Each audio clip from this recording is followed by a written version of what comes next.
बनावट वाळू रॉयल्टी प्रकरणी जीप. शिक्षक शिंगणे निलंबित. जालना मुख्य कार्यकारी अधिकाऱ्यांची मोठी कारवाई. केदारखेडा. प्रतिनिधी बी.के.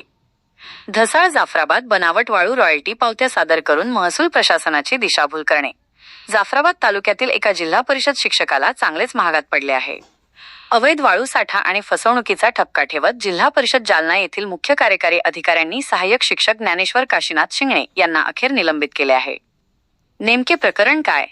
जाफराबाद शहरातील राजे संभाजीनगर गट क्र.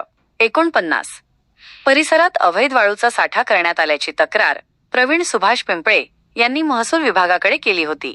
या तक्रारीनंतर तलाठ्यांनी केलेल्या पंचनाम्यात हा साठा अवैध असल्याचे सिद्ध झाले. असा उघड झाला बनाव. तहसीलदारांनी या प्रकरणी शिक्षक शिंगणे यांना नोटीस बजावून खुलासा मागवला होता. सुनावणी दरम्यान शिंगणे यांनी बचावासाठी वाळू खरेदीच्या रॉयल्टी पावत्या सादर केल्या. मात्र महसूल विभागाने जेव्हा खनिज कर्म विभागाकडून या पावत्यांची ऑनलाईन पडताळणी केली तेव्हा त्या बनावट असल्याचे समोर आले.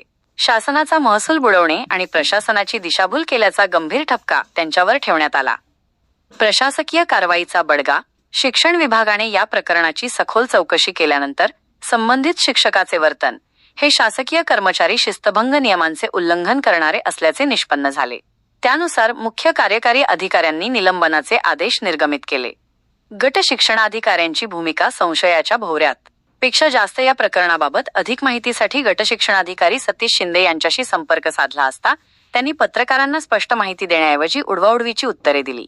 यामुळे शिक्षण विभागाच्या भूमिकेवर आता तालुक्यात उलटसुलट चर्चा सुरू आहे. ज्ञानेश्वर काशीनाथ शिंगणे, सहाय्यक शिक्षक, जीप. शाळा. गुन्हा. अवैध वाळूसाठा आणि बनावट रॉयल्टी पावत्यांची निर्मिती. कारवाई. जिल्हा परिषद प्रशासनाकडून तात्काळ निलंबन. या कारवाईमुळे भ्रष्ट मार्गाचा अवलंब करणाऱ्या शासकीय कर्मचाऱ्यांचे धाबे दणाणले असून जाफराबाद तालुक्यात या घटनेची जोरदार चर्चा होत आहे.